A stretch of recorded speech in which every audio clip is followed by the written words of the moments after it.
we can have other days to touch on that. And lastly, we talked about the mining sector. The mining sector, Brother Mlambo, I touched on it because it's the second most important anchor. Some argue that mining sector is the major employer in our country, but that's not the truth. While mining sector contributes 60% of the export earning in our country, it only employs 2% of the formal jobs in our country. So that's the irony. That's the challenge that we're facing. And to resolve the crisis in the mining sector, the first of it, of course, I'm going to touch on that when we talk about corruption, is the question of dealing with illicit financial flows. That's the first thing. The Auditor General, I'm going to touch on that on corruption, talks about we lose at least 1.2 billion per annum on illicit outflow of gold alone. And people are not outraged. That's the irony of our Christian country. This is an industry that has a potential of employing almost 500,000 of the Zimbabwean population, but with a lot of spillovers in the distribution value chain, because when you start mining, it means that you also start to transport. So you are growing the transport industry and so forth. So what we propose in the mining sector first is ensure that we must build local beneficiation capacity. There is no reason why we load lithium into trucks to Beijing. There's no reason why most of our lithium can flow in a very unfashionable manner to Mozambique. There is absolutely no reason.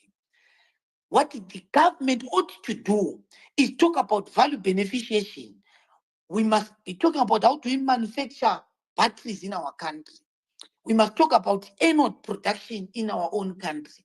If you look at value beneficiation gold, why should we not talking about minting issues around jewelry in our country? If you look at chrome, can contribute hugely into the stainless industry. So the question of value beneficiation is very, very pivotal and important. And the state that is not corrupt plays a pivotal role on that.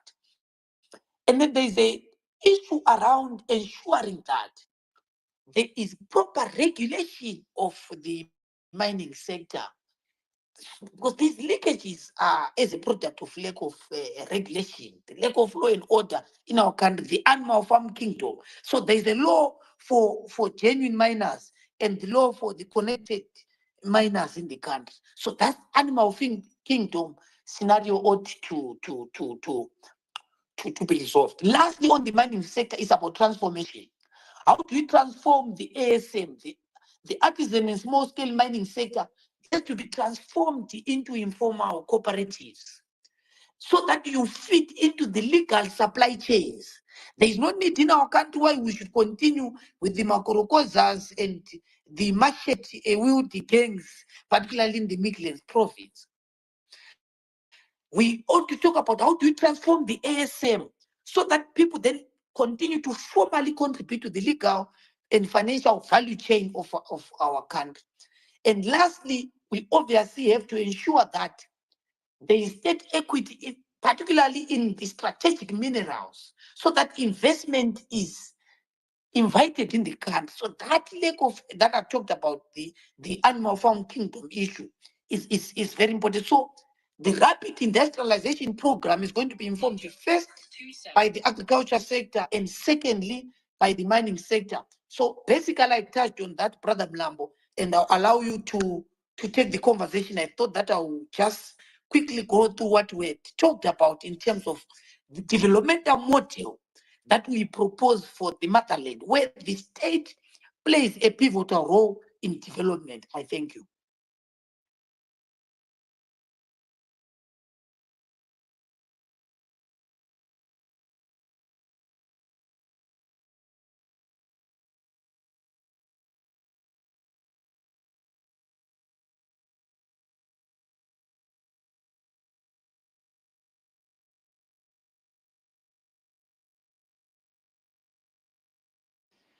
Brother Mlambo, I see that you have dropped. Let me re-invite you again so that we can see that you can come in, Brother Mlambo. if you can accept.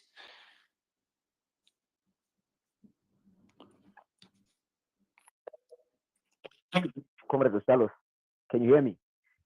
Yes, I can hear you loud and clear. I hope if you can hear me, then the rest of the participants can equally hear me as well. Wow. Firstly, let me appreciate you taking. Firstly, actually, let me apologize to compatriots that our first space, I think,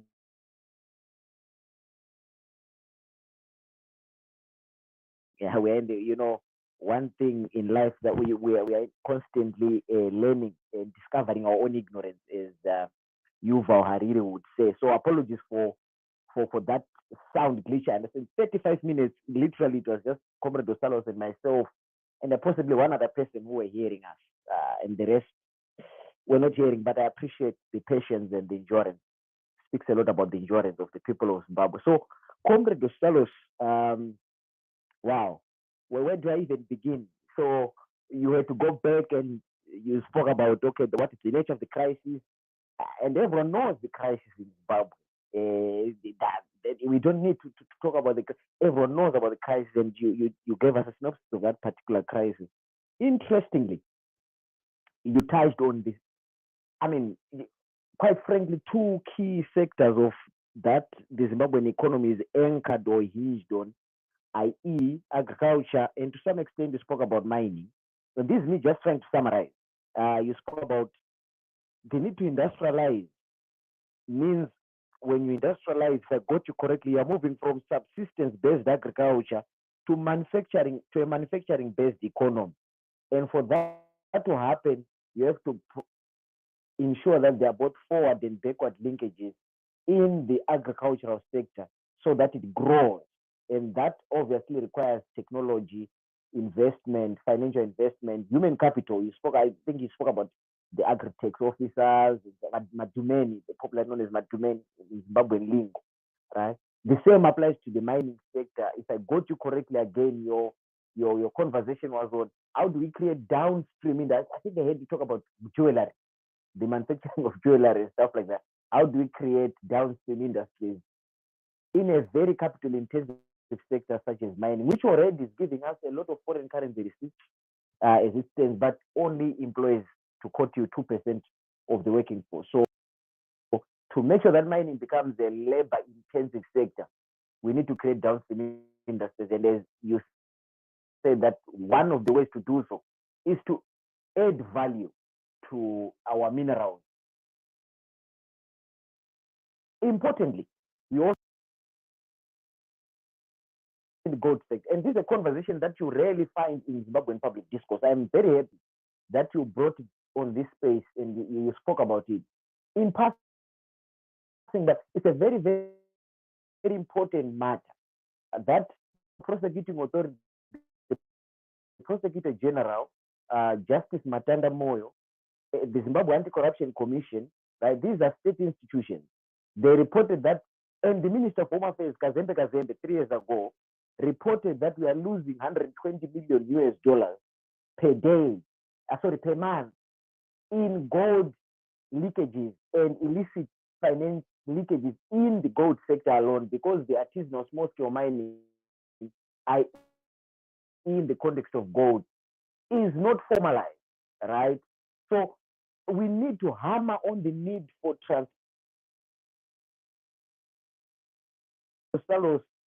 the role that citizens play in holding the government and its various institutions to account remains very, very, very pivotal.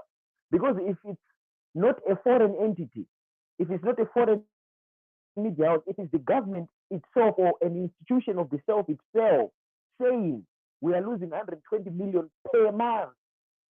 That translates to 1.2 billion US dollars being lost per year. Then the citizens must equally shape up and say, what is happening to our money? What is happening? What role are the security services playing in plugging those leakages? Are they equipped enough? Right. So I think this point needs to be hammered home again and again, that the question of accountability, the question of transparency in the governance of our mineral resources remains very, very vital if we are to realize the developmental aspirations you are talking about of making Zimbabwe a developmental state. So I hope that this kickstarts a conversation on demanding accountability from the state, right?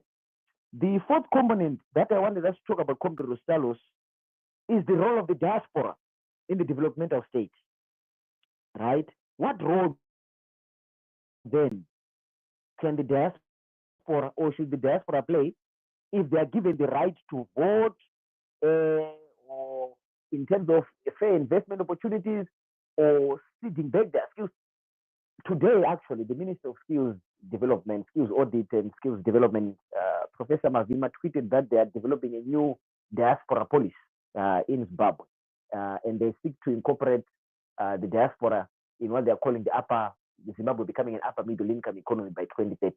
Question is, in the developmental state model, what role does the diaspora play, Comrade Ostallos? Thank you, Brother Mlambo. And we must characterize the current proposition by the professor in the proper context. Because my capable fellow academic misses the points with a huge margin. Because they propose that. So kudos to the proposition around the diaspora policy. It is important to have a diaspora policy. Zimbabwe has had a huge brain drain over the past 2 decades. So it is important to talk about diaspora. The first contribution by comparison in the diaspora is obvious in terms of skills transfer. So the skills in the diaspora are very, very crucial. Zimbabweans are in the top of industries world over. And I was listening recently to a cry by exhausted patriots that why would Strive Masiwa invest in South Africa and not in his own country? It goes back to the conversation, Brother Mlambo, about ensuring that our investment policy must always look at both the domestic and international investment. How do we ensure that we create a conducive environment for Zimbabweans and a deliberate program? So you're talking about the question around ease of doing business. We are talking about how the financial sector reform. I'm going to touch on that when you talk about corruption in the financial sector. So the issue of investment, both by domestic investors and of course international and external investors, is very, very key. Because the diaspora, the pivotal question which the professor avoids in their proposition is very simple. Forget all the nice words about the development of a database, which is very important. We must have a skills database of Zimbabweans. Where are you? What are you doing? So that we know how do we transfer those skills from the diaspora to Zimbabwe. But at the end of the day, you see how it is politics stupid. Because you realize that one of the major contributors in our country's financial sector is the diaspora through remittances, right? Which is a good and a welcome development that every Zimbabwean, both within the ruling and the alternative spaces, all Zimbabweans are agreeing within the political economy of our country that diaspora contributes in terms of remittances and is a good thing. But there's a point of congestion now that the minister avoids. The minister avoids the critical conversation about the right to vote for the people in diaspora. There lies the issue. Why, Brother Mlambo? Is because you cannot have taxation without representation. Even a first year political science student will tell you that if I pay tax, I must be represented. Why? Because I'm giving my tax to a certain political elite which claims that it will take the tax and redistribute it. Therefore, that elite must take its mandate from me as a taxpayer. That is the basis of taxation. The first rule of taxation is that it must come with representation. But we've evaded this question in the context of Zimbabwe, and we want diaspora people to continue paying remittances, but without them enjoying the right to vote. So a developmental state must be able to be cognizant of that right, that Zimbabweans in the diaspora must be able to be given a right to choose because we are taxing them. They are contributing to the economy. So beyond the mapping of diaspora, beyond the characterization of different sectors and skills that the people, the conversation must also be about. Concretely, in the reform agenda of our country must be about how do we ensure that the diaspora contributes in terms of their right to choose leaders when that opportune moment comes in Zimbabwe, which happens according to the constitution after every 5 years. So I would say that this is the Mm, mm, mm, mm, mm. Thank you, Comrade Ostallos. In the so there are so many issues that I wanted to explore with you, but I am realizing that in terms of time, because we lost 5 minutes already when the sound was not perfect, I am realizing that time has actually moved. But I still have three, if the people can bear with me, three more components to go through you with you, Comrade Ostallos. Then I promise to open the floor if that's okay with you, Comrade Ostallos. go ahead, brother. Okay, so I want to ask the three components that I have, but I'll summarize, right, in this way. One, how do we break the cycle of corruption and impunity? In 2 to 3 sentences, Comrade Ostallos, how do we break the cycle of corruption and impunity in a developmental state?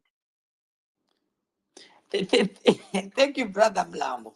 But you see, in 3 sentences, it will be difficult to unpack this. So maybe we Zimbabweans ought to look at the corruption index. Our country is on number 158 out of 180 countries. The ranking on corruption tells you the story. We are one of the considered highly corrupt countries, not in the continent, but in the globe. And the recent, I will just touch one example, but there are so many conversations we would have wanted to, probably we must have another 30 on corruption alone. Because we have to look at the history of corruption, particularly in the post-independent state, going back to the Willowgate scandal, and how people who were centrally in the Willowgate scandal are now driving key agendas of our country in this very day. That's the challenge of our country.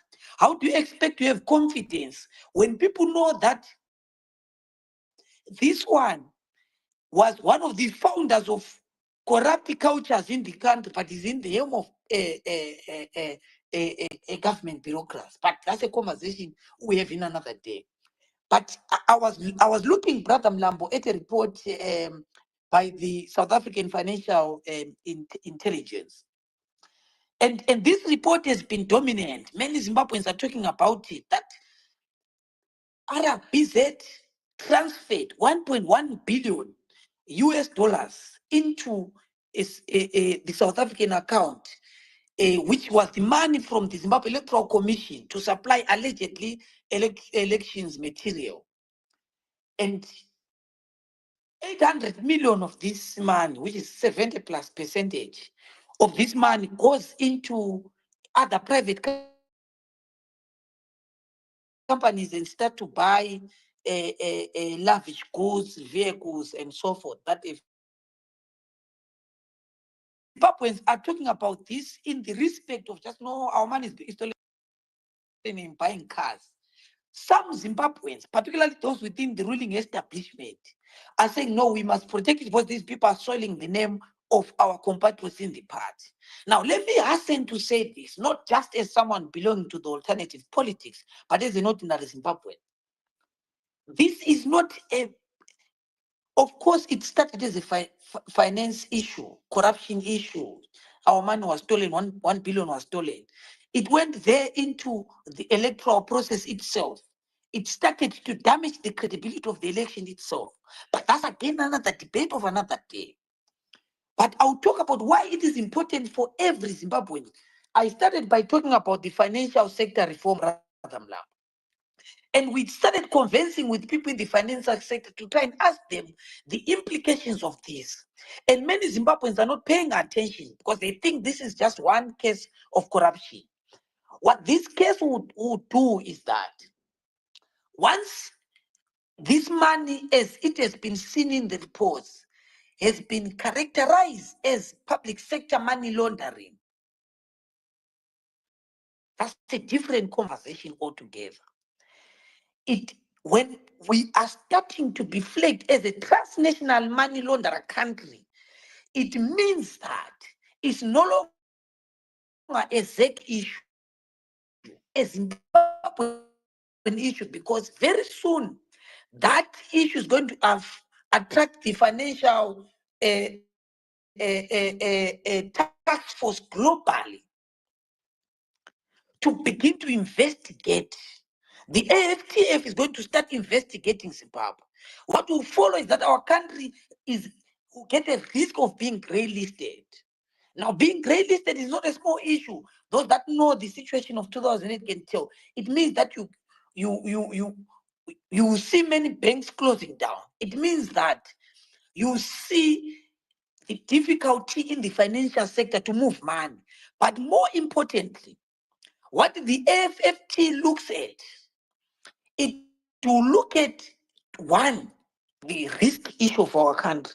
It means that anyone who would invest would look at the challenges, that they would know that if you move your money in the country, there is a high risk that the public sector corruption is going to encroach into your bank. That's why many people now don't trust our brick and mortar buildings called the banks. Because it will mean that once we are grey listed, it will mean that banks are going to start to move, but also be listed as a risky country. So it's no longer just a single scandal of corruption. It will attract the global financial architecture to. And because once we're a risk country, it means investment can come in. It means that people can move their money. It means that it will be very difficult for anyone, even in the diaspora, to begin to send their money, because all these outlets will begin to close down because of the risk factor. So we ought to look at this question from that perspective. Financial sector reform is very, very, very, very, very important, Brother Mlap. Number two, the issue of illicit financial flows that I talked about. If we are losing 1.2 billion per annum on illicit outflow of gold alone, that's a huge problem. But that is the money that could be used for infrastructure development and so forth. And we've not touched into the scandals in lithium, in diamond, and so forth. So basically, the solution is obviously in the following respect. One, we must be able to strengthen institutions of the state. That's why we talked about the state playing a crucial role, but we must redefine the occupants of the state. But that's where the question will go back to the question of stewardship.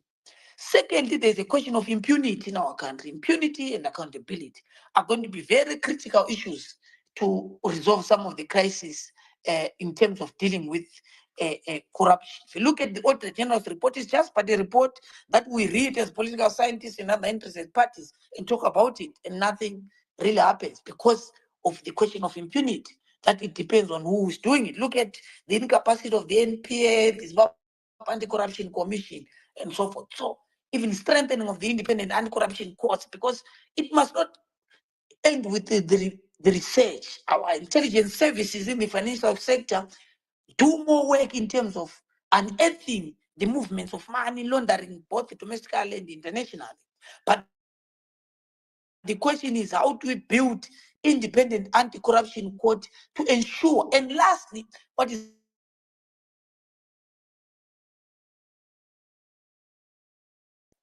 punitive measures are put into play. Look at countries like China, which were taking a leaf by the way.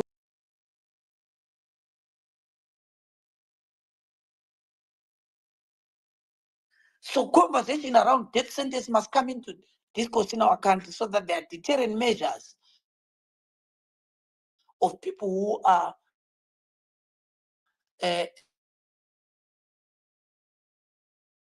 found operating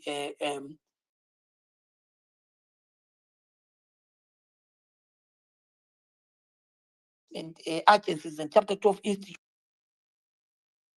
Thank you very much. Thank you very much. I mean, you then answered the question I was about to ask next around how then do we make leadership about service, about the people, not about self-enrichment. And I think you did justice to that component. The very last one, I promise, then we can open the floor. Let's because you have been talking about bits and pieces of the solution to our problems as a people. And if I got you correctly, if I'm to summarize all that you say, we can come back to the conclusion that no, the problem in Zimbabwe is deindustrialization. And that deindustrialization that has happened for the past 25 years, or actually more than 25 years. In earnest, deindustrialization started when the Zimbabwean dollar lost 70% of its value, I think on the 17th of November 1997, when they said in Shona, dollar radon, when we were younger, we were saying dollar radon. In essence, the crash of the devaluation of the currency to date, Zimbabwe has never recovered competitively. So all I have noticed that if there's no industrialization or reindustrialization of Zimbabwe, then we can forget about becoming an upper middle income economy. We can forget about having people in employment with enough wages to then spend in that particular economy. So to talk about reindustrialization, what sectors then, in your opinion, should take charge in this reindustrialization of Zimbabwe in the context of what you're calling a developmental state model? Comrade Ostallos. Thank you very much. I think there is a debate, Brother Mlambo, for economists in the country and beyond around the question of industrialization. And obviously those and in this now obviously joined by environmentalists, we are convinced, Brother Mlambo, that we have to industrialize. Their proposition around saying Zimbabwe must be a finance-based economy and stuff like that. We don't think that to resolve the crisis in our country, we must ignore the second industrial revolution. So our proposition, controversial to some as they would view it, particularly environmentalists, there is no single, and this is obviously a direct challenge to the Washington consensus, because the proposition by the neoliberal global order is that we must keep these stages of industrialization and go to services. But our proposition is that we have to industrialize, we have to build industries. To build industries, Brother Number, will entail the following. We have to invest in the energy sector. So the conversation about Wange, the conversation about Kariba are very minimalistic in the proposition of growing our economy, particularly through rapid industrialization. It will mean that we must continue mining coal. There is a recent debate in South Africa around the support by the American government, which was there previously during the Joe Biden administration, a bilateral agreement around South Africa stopping to mine coal. And progressive parties, of course, in the left opposed that proposition, because we must continue to mine coal so that we industrialize, because we would need massive energy. But we are not refusing the fact about looking at other sources of energy, for example, methane gas in Matabele North, particularly methane in Lupane. That's very important. Solar is important. And of course, the regional solution to the crisis. The Inga Dam project is an important proposition that we must look into, because our people are too simplistic in resolving the energy crisis.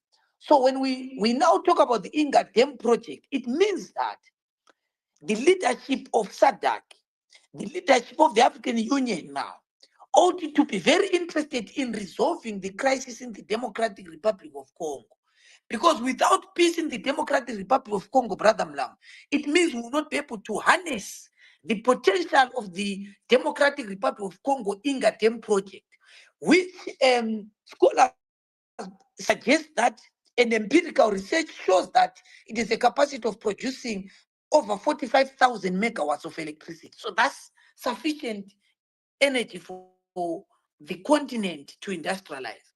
So a regional approach is going to be very important in our industrial program.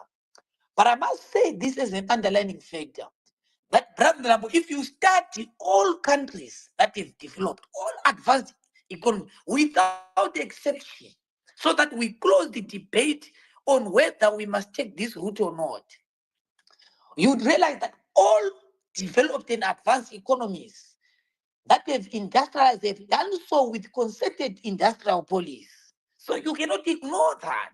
That's what data shows. And you also have to understand that industrial policy was anchored around the state leading and having an upgraded campaign where the government drives investment, where the government drives development in infrastructure in the key manufacturing sectors and developing human capital and training workers, because you cannot industrialize without investing in the bureaucracy of the state. If you look at the nature of people that work for the government in this country, they are tired. You can see when you go to Makombe, you can see the exhausted bureaucracy in our country, overworked and underpaid workers using analog systems. You get the point. So the effort that we propose is that the state must ensure that it develops a rapid industrial program and make sure that we provide the subsidies, because we have to protect, but we also have to support local industries. The problem we have now with this knee-jerk approach is that the current establishment proposes that we must protect local industry, but when you look at capacity utilization, then you realize that it's so oxymoronic, because we are not producing, but you are then banning imports. The first thing is that you must produce. Once you know that your balance of payments are in order, you are producing, then you can go to the proposition. I mean, the future conversation must be, Brother Mlam. For example, if we want to protect the textile industry, develop the entire value chain, you would agree with me that there will be no need. In fact, a serious government will have to ban second-hand clothes in Zimbabwe to protect the local industry. But you can't start there. You have to start by making sure that you rebuild Malin, you capacitate Malin, because if you go to Malin now, it's occupied by prophets, it's occupied by these fake high schools and so forth that Zintia is dealt with. So you realize that there must be investment in state subsidizing local industries and also provision of loans to strategic local firms in our country. People ought to access loans so that they're able to produce and then contribute to the industrial program. So in short, I think the proposition is that we must have an industrial policy and we must make sure that the state leads the process. But it must be, as we defined philosophically and when we started, it must be a state that is led by honest, competent, and credible people. So it's important now because, as I said, the state that we're talking about that must lead development is not the state that exists ontologically in some imaginary world as a robot that is able to deal with human excesses. It is a state that is occupied by you and me. So we must ensure that the state is occupied by competent people. Let those who have experienced, Brother Mlambo, in Studio 263, let them go there and develop the arts industry, which is a pivotal industry in our country. So you must ensure that the conversation that we must be investing about is not in the political, is in making sure that we have a competent bureaucracy, we have a capable bureaucracy that will drive the state. But politicians will be going around cutting ribbons. What is more important is investment on capable men of women who can run the state as bureaucrats to lead this industrial program of action that we propose. I thank you. Wow. Thank you. Thank you very much, Comrade Ostallos. So you seem to be very the role of state-led development, notwithstanding the ideological opposition.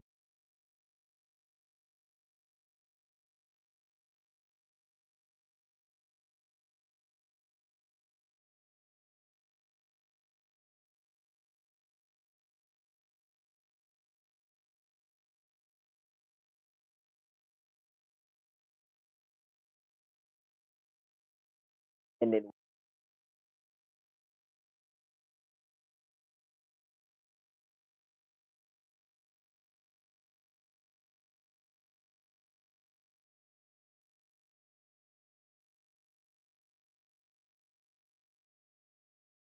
industrialization or industrial development,